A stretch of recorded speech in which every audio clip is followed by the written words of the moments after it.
Hello guys, আজ আমরা বানাবো তালের পোড়া পিঠে। এটার জন্য প্রথমে আমরা তালের রসটাকে ভালোভাবে বের করে নিয়ে এটার জন্য আমরা প্রথমে একটা পাত্রে জল নিয়ে তার মধ্যে চিনিগুলোকে দিয়ে এটাকে রস বানিয়ে নিয়েছি। আর তার মধ্যে দিয়েছি কুচিয়ে রাখা নারকেল আর আগে থেকে অল্প করে ভেজে রাখা বাদাম। তারপর ভালোভাবে এই রসটাকে একটু গাঢ় করে নেব। গ্যাসের ফ্লেমটা লোভাবে রেখে এটাকে ভালোভাবে গড়ে নেব। তারপর এটার মধ্যে তাল দিয়ে দেব। তাল দেওয়ার পর একটু ভালোভাবে নাড়িয়ে চাড়িয়ে এটার মধ্যে আগে থেকে মিক্সারে মিক্সড করে রাখা চালের গুঁড়োটা আমরা মাখিয়ে নেব।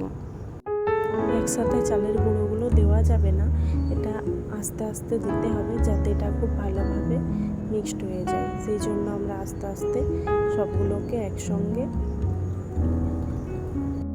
মাখিয়ে নিচ্ছি।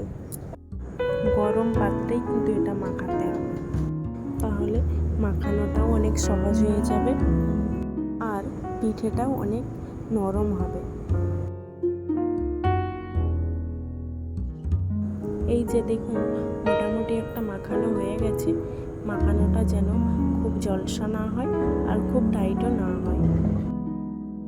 এরপর আমরা প্রেসার কুকারে কিছুটা সরষের তেল নিয়ে নেব।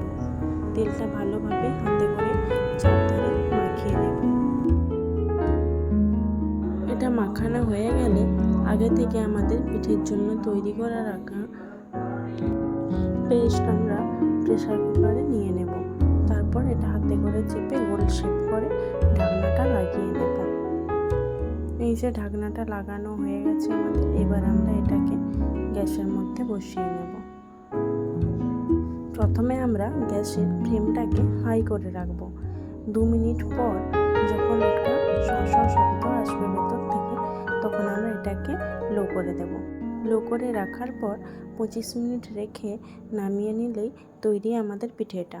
এটা ঠান্ডা হয়ে গেলে পিঠেটা রেডি আমাদের। টাটা।